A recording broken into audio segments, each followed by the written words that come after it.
Magali De Reu, 1 year ago, you walk away from a startup that owed you 100,000 euros. Then you write one post on LinkedIn, and 7 days later, you had a Netflix client. How that is even possible? I think because from the very beginning, I was always 100% honest, not just, talking about myself, but always giving value to my audience. And I feel like, especially people in big corporate, they thought this was like a breath of fresh air and, totally makes sense with the way things are going. Everything is AI. We need to optimize for speed. We need to be adaptable. And I feel like maybe I just came at, the right time. But yeah, it's crazy because it's just me, a girl from Belgium, and I mean, it did give me it did give me a head start into rebuilding my brand, definitely. And can't wait to dive into all that and how you created this personality first system. But before we go there, what made you quit? Apart from they owing you a lot of money. Well, so I was it was a startup for speakers. We were gonna help speakers land bigger keynotes, help their marketing. And my co-founder, he was very, I don't know, he was very charming, but for some reason, women felt really unsafe around him. And when we started talking about money, which, included me buying shares, like becoming an official co-owner, then, he got like mad at me for wanting like an exit um addendum. And, it's like the red flags kept coming and coming. And then, I made a hard, decision to just like stop like working with people like this. I remember at one point specifically, he said, so I'm someone who likes to give like a lot, like I give a lot. I'm a giver. And at one point he called me greedy, but like I have so many flaws. Literally, there's so many flaws that I can, I would happily agree with if someone were to call me out. But greedy, I'm, anything but that. And that's when I knew like this person's values don't align with me. And then I left. And often comes to that, right? To values. And Yeah. It's sad when that happens, but in the same time, that led to the thing that you're building now. And it's often right, like when unfortunate things happen, you end up in a position you are better off than the previous chapter of your life. So kudos to you that you took the leap. And thank you so much. Why choose LinkedIn and no other platform? Why choose LinkedIn? I feel like I'd already been posting on LinkedIn, but like very irregularly. And I had, I was starting to see some people who like blown up their business on LinkedIn. And I thought, oh my God, imagine this was my life.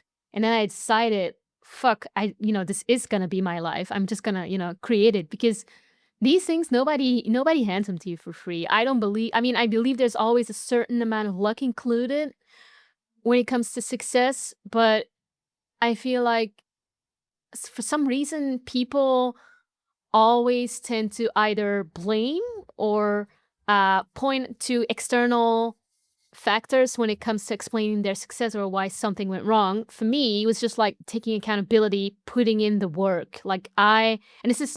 I teach my clients, my students, as I like to call them, to do the same thing, to show up unapologetically, true to themselves, and own up to it. Because, I literally wrote a post about this today. It's, it's not the algo, it's the ego.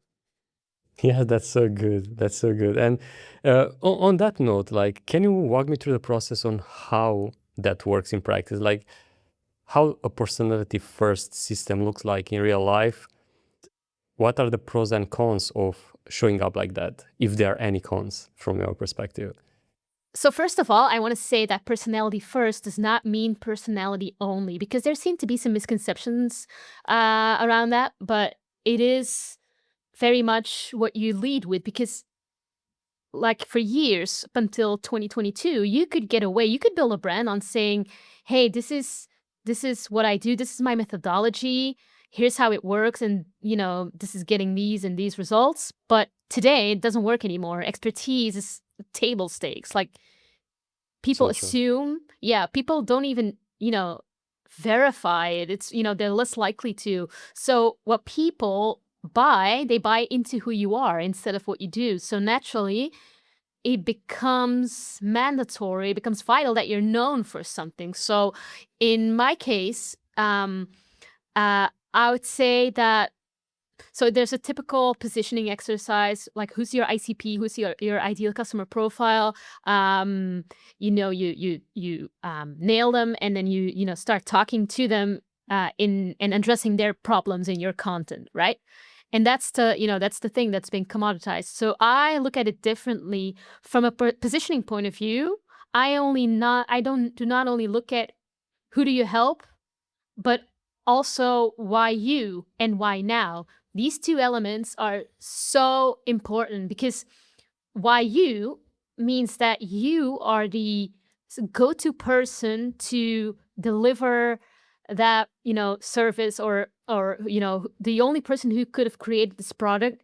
And the way I see that is there's 3 personality signals, and they show up in your content too. So the first one is scars and stripes. Um, Scars and stripes is the talks about what you lived through. Usually, what I always tell clients, what breaks you has made you. So it's usually the hard stuff you went through early on in your career, the failures, the setbacks, all of that, but also how you turn that into, so what I call from flaw to feature exercise, how you turn those scars into stripes, because there was something you lived through and it has cost you something. You are likely to have mastered that, or this is likely to have shaped your method in the way that you serve clients, in the way that you do your work, in the way that you show up. So scars and stripes being the first one. The second one is stance, and this is your POV. Like, what do you believe in?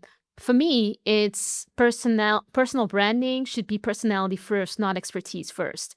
And in order for a stance to qualify as a stance, it needs to, it has to have enemies. People have to be, not everyone is supposed to be agreeing with you. And I find this to be the tricky part, because everyone wants to be liked. They think personal branding is becoming an influencer. And, you really want, they try to be agreeable, or they try to, please everyone. But a good personal brand is supposed to attract the right audience and repel the wrong crowd at the same time. So there's your stance. And then lastly, we have style, which includes how you show up visually, but also your tone of voice, the words you use, the rhythm you talk, and all of those things. These are the 3 personality signals, and they're all very closely intertwined. And my rule of thumb is your post needs at least 2 of the 3 to be personality first. And if not, then you fail the swappable test, and your name. If you can just swap your name and your post with anyone else's, then it's not you. It's not personality first.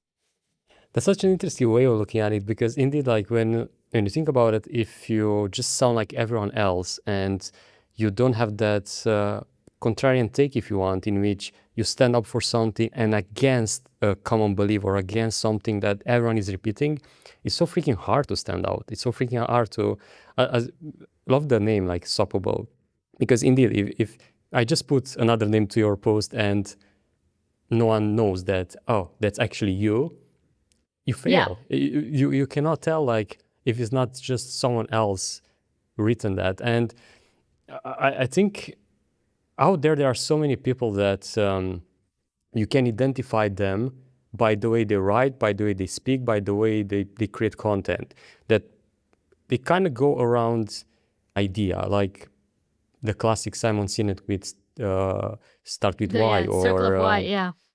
Yeah, The golden or circle.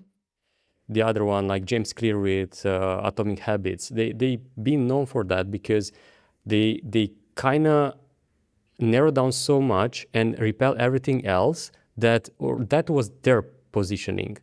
And the other one that I think it's very hard to nail and very hard to put out there is the first one. Like, how do you choose what you share and what you don't from This is the the question flaws?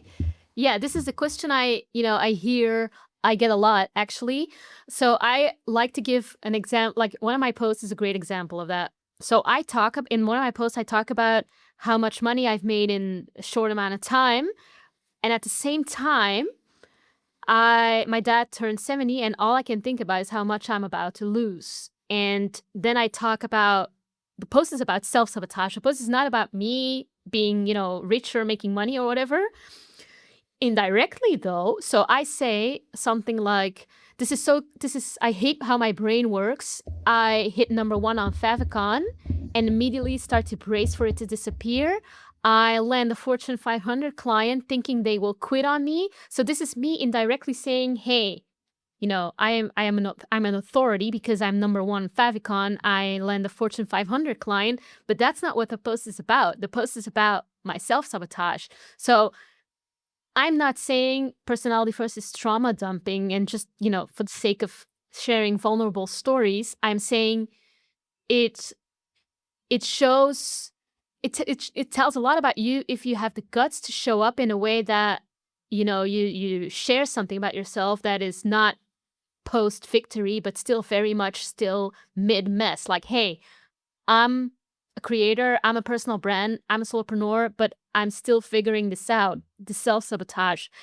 And I feel like this is what makes me relatable. I could have posted about how much money I've made because I've, #1 Favicon, Fortune 500 clients, and this would have read like a humble brag, and this is also not who I am. This is literally how I approach my success. Like I brace for it to disappear because I can't believe it. Like still, like my nervous system is still catching up with everything that's, been happening last year. And I feel like that kind of vulnerability, people are so scared of, owning up to that, that's what they're lacking, but also they don't know how to show it in a way that is, not only valuable, but also relatable. Because today you don't want to sound smart or knowledgeable. You really do want to sound relatable. And it's so much easier to blame all these external influences like the algorithm, not knowing what to write about. I feel like if people would spend less time finding excuses for whatever reason, it didn't work, and spend more time figuring out what personality first means to them, then, that would be a great, there would be some progress at least. Yeah, so true. And indeed, that's the magic word, relatability. Please say it for me because Relatability? exactly, that's the one. Yes. Because yes, if someone cannot relate, it's so freaking hard to connect with you, to see themselves in your shoes and how you show up and so on. And it's often like, all right, this post was insightful, but I don't resonate at all because it doesn't touch any single emotion in me. And at the end of the day, it's that, right? Like, if you manage to trigger some sort of emotions in the person reading your post or consuming your content, you have a better chance for them to actually take action.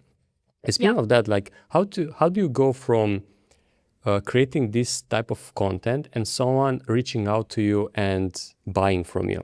So there's one thing that I remember from that very first week. I started posting on LinkedIn, and I would do like a lot of, I just actually sent an email about this, like a newsletter. I did a whole lot of discovery calls. But I genuinely wanted to get to know people and what my audience was struggling with. So that's the first step on LinkedIn. I was, showed genuine interest. I never saw LinkedIn as a broadcasting platform where I just post and post and post. For me, it was just really about the interaction with my audience to make sure that whatever I was building at that time, that it would actually, provide value. So for me, staying in touch with my audience was really vital, and not in a way that like, hey, do you want to hop on a call and, talk about my product and let's see if I can sell you something.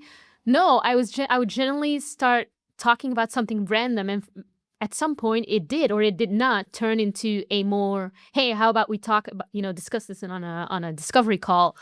So always show genuine interest. This is also because I'm extrovert, I guess.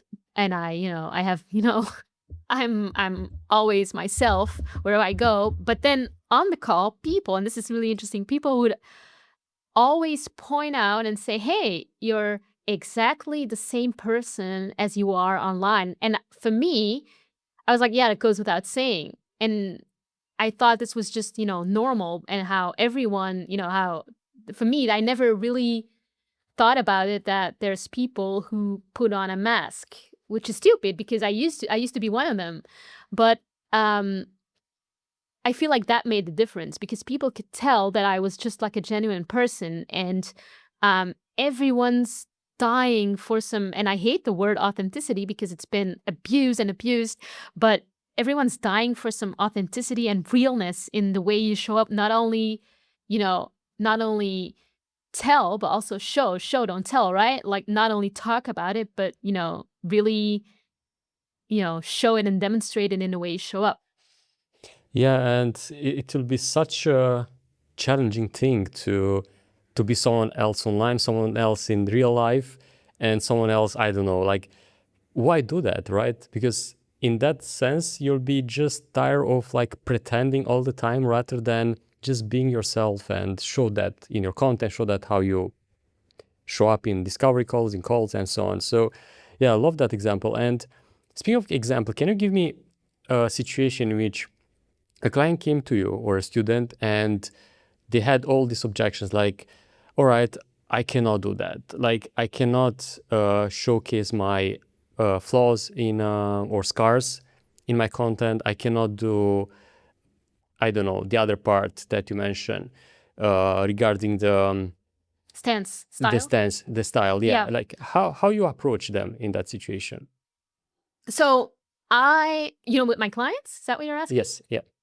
So I talk to them like, this is really interesting because I have a bunch of calls with them, and this really gives me an idea. Like I see patterns real fast, and this gives me an idea what they stand for, what they believe in, what they don't like. And sometimes they think their positioning should be about, um, resilience coaching, but then their eyes started light up as they start talking about creating systems for people to think differently. And then I'm like, maybe that's what your business should be about.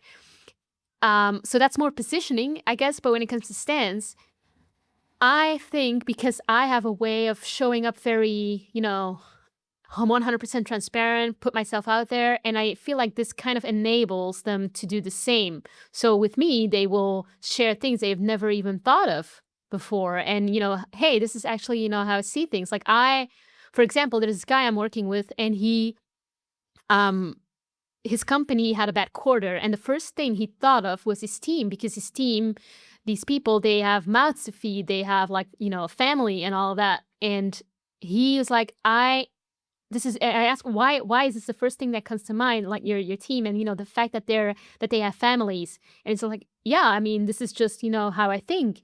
And I'm like, is this how you think, or is this something you lived through yourself? And then he went, yeah, I grew up in this country, and we were didn't have a lot of money, and then we moved to the US.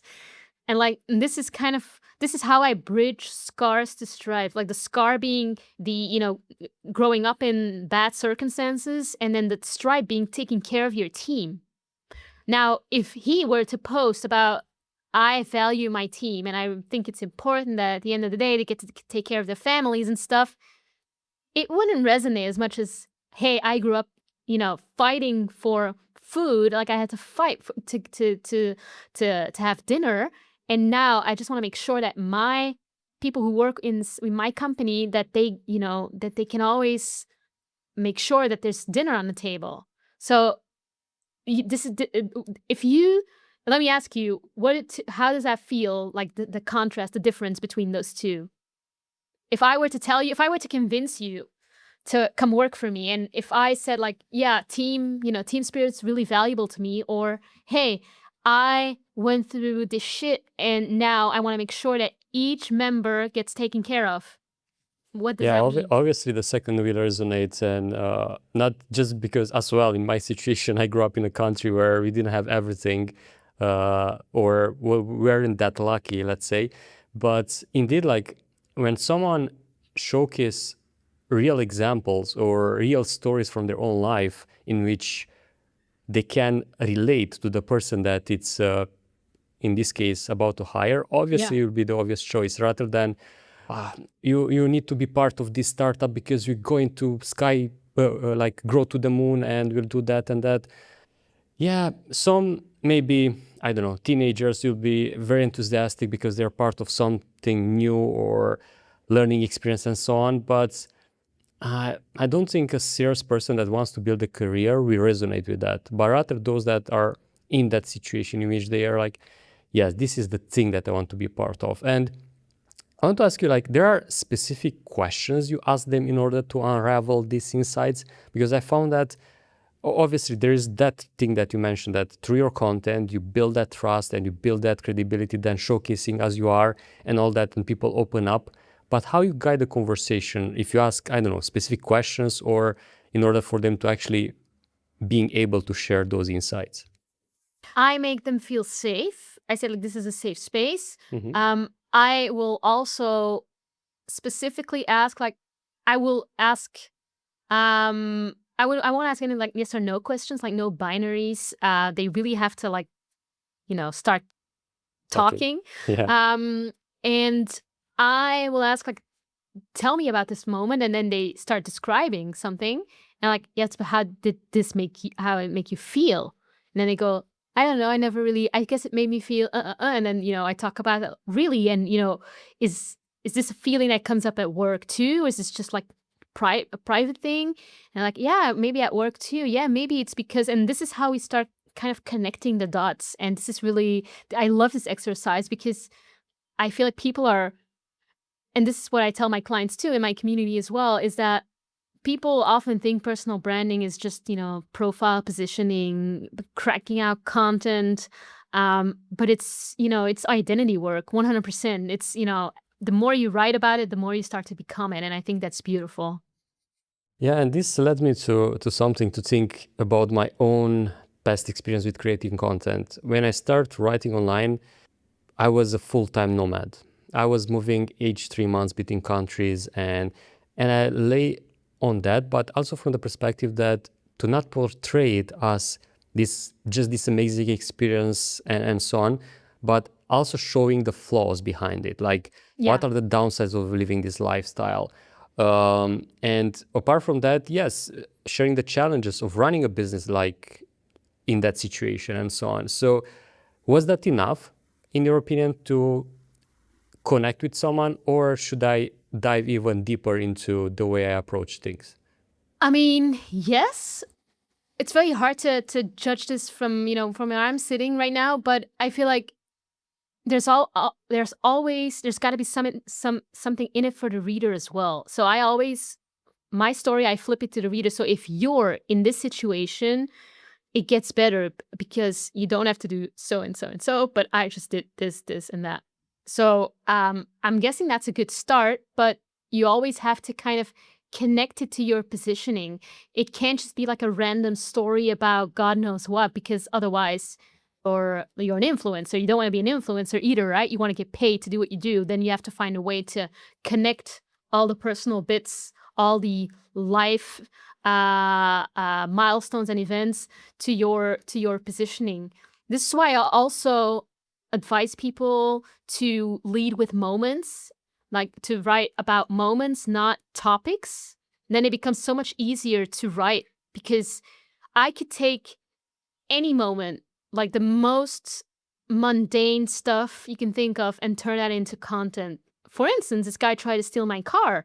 And then it reminded me of these people on LinkedIn trying to steal my content. And this is, I'm always connecting dots, which is very, ADHD of me, but here we go. Yeah, and it's interesting, right? Like when you do this for a living, like creating content and using the content for bringing basically money in, you start to see these patterns in all and everyday activities or events that happen to you and so on. And on this note, like when is too much? Like when is too much in the sense that you're just like, let's say, walking around on the street, you saw something and you turn that into a content idea. What do you mean? In the sense that it's not too much in this, you cannot disconnect because you're always thinking like, all right, this can be a content idea, that can be a content idea. And so you're like running on a loop, even when you're Yeah. should Yeah. be like Okay. Yeah. resting or resetting. I get what you're saying. For me, though, I think writing is also how I process. And it really, when I tell people that mastering the skill of writing is, so valuable right now, especially today, not just because of, you want to create content, but also to learn how to talk to people, to know what your audience is thinking, to process emotions, to rearrange and structure your thoughts. So I keep a diary. Sometimes it's just my notes app or a Google Doc. Like I have a bunch of notes. Some I turn into content. Some will never see, the light. But I am just like I love to. I guess that words were always my safety blanket.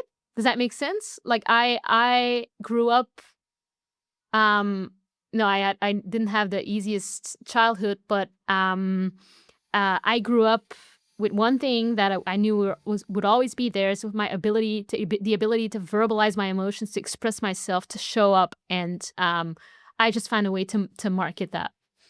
And that's amazing because often we have this unique thing that it's ours, that you can turn into a career and impact others with it. And indeed, I think this is so underrated, especially now when it's so easy to just write things with AI and so on. But rather than doing that, when you sit down and truly put your thoughts on paper, it's so much easier than to learn how to express yourself towards others and to be more relatable rather than just repeating the same thing what others are doing.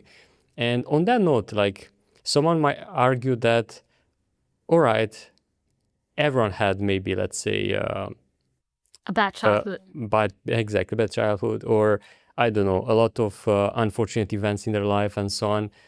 How you can truly differentiate, or is there a way to be truly unique, or that doesn't truly matter? I feel like it depends on what you're sharing it for. You don't want to create like a sob story. And that's not what I want to do.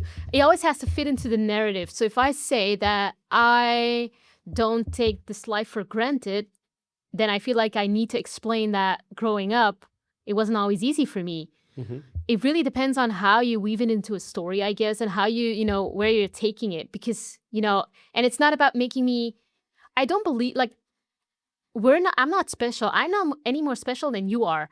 I am, a living human being, but I feel like what I can do, what I can offer is showing up and, have an abundance mindset and make sure that people don't make the same mistakes I did, or don't have to live through the same childhood. So, there should always be like a bigger purpose. You can't just share sob stories. For me, those sob stories are not the core message per se, but they're part of the story, part of the bigger picture. Yes, true. Like I love the way you describe, because indeed when people think, oh, I'll just gonna share now every, I don't know, bad thing that happened to me, and that will turn into magically into content that drives traffic and clients and so on.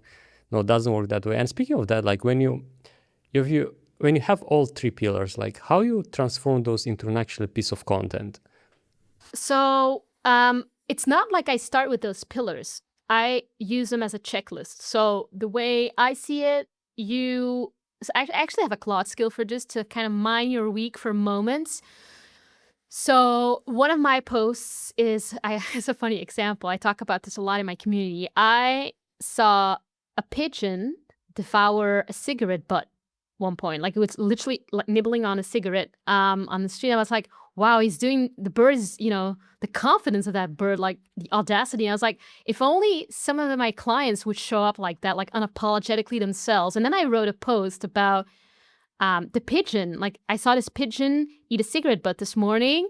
It displayed more confidence than people I work with. And I'm like, this bird didn't care about its personal brand. It sure as hell didn't have slide deck. It just saw an opportunity and it executed. And this is so absurd that people connect with it in a way. But at the same time, though, I also know and recognize that there's people who are introverted. And like I said, personality first does not mean personality only and does not mean my personality per se. If you're the dry, introverted type of person, then there's also a way of leveraging your personality just in a different way. And the stories are different, right? But there's always got to be a stance, because otherwise the post is not uniquely yours. And speaking of stories and formats, what's your stance on formatting, I don't know, content in a certain way or using specific templates? I am the most anti-template person you'll ever speak to, I think. I mean, I've used them myself, and I feel like I would be such a hypocrite if I were to vouch for them, because that's what the templates make you sound generic, right? So for me, the systems I use is to kind of excavate the moments and the personality from what's living inside their head, not like a template. Because like I had a client once ask me, I want to show up like Justin Welsh, and I'm like, you're not Justin Welsh. That wouldn't work. Your personality is so much different. And they were like, oh yeah. So people see someone do well and they think, oh, this is what it should be like. This is how I should, start showing up. And I'm like, no, I only teach systems that kind of work with what you already have rather than just following a template. Because at the end of the day, I mean, templates in the beginning, they worked. If they help you show up, by all means, have at it. But, ultimately they will become a cage, and, that's not what you want. You don't want to be generic. You don't want to sound like everyone else. Yeah, indeed. And it's funny because often, you see someone performing online and it's like, oh, I just want to replicate that success. But you cannot. Like, it's different perspective, different life experiences, different expertise, different personality, as you mentioned. And it's so hard to just, I'll just use that format for me. And yeah, on some platforms might work for a while, in the sense that, if that format worked maybe on TikTok, like where people were dancing for content, or Instagram for certain type of formats, might work for a while to bring on some followers. But will those followers buy from you? I'm pretty sure they won't. And when you show personality, you mean? So yeah, no, that's the thing. Like when you just copy, like when you copy a specific format, it might bring attention to them, and algorithms like those on Instagram or TikTok might push the content, and you will get some followers. But don't showcase yourself, because you're just copying someone else.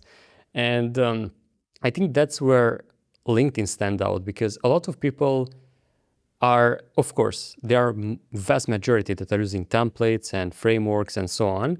And then they question themselves, why my content is not picking up, why I don't get leads and so on. And then there are people like you that they truly narrow down to their personality and lead with that. On that note, like if someone is still skeptic that this might work for them, what you will tell them now? You mean that they're still skeptic around the personality first approach? I would tell them, well, look at what you're doing now. Is it working? And then they'll probably go like, yeah, or they will say, yeah, but not as much as I would love for it to work. And then I'll go like, okay, then, literally do it. Like I had someone in my community and I told them, where's the you in your content? I don't see you. Like I get cognitive dissonance when you show up on here, so you do on LinkedIn. And then they just, took my advice, and there you go. 5 hot leads, 3 podcast invites from one post. Isn't that insane?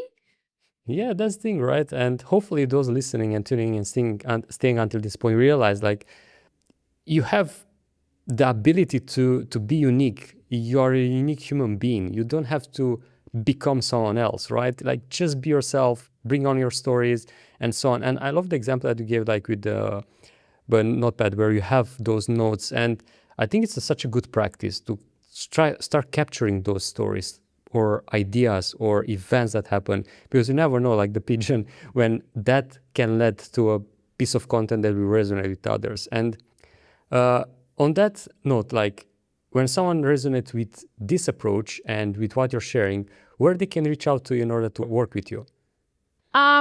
The best way to work with me is honestly, through LinkedIn, where you can sign up to my newsletter. You can, just fill out a form to apply to work one-to-one with me, or just have a look at, what my community has to offer. I'm actually opening up my community real soon. The obvious yes. We do weekly calls.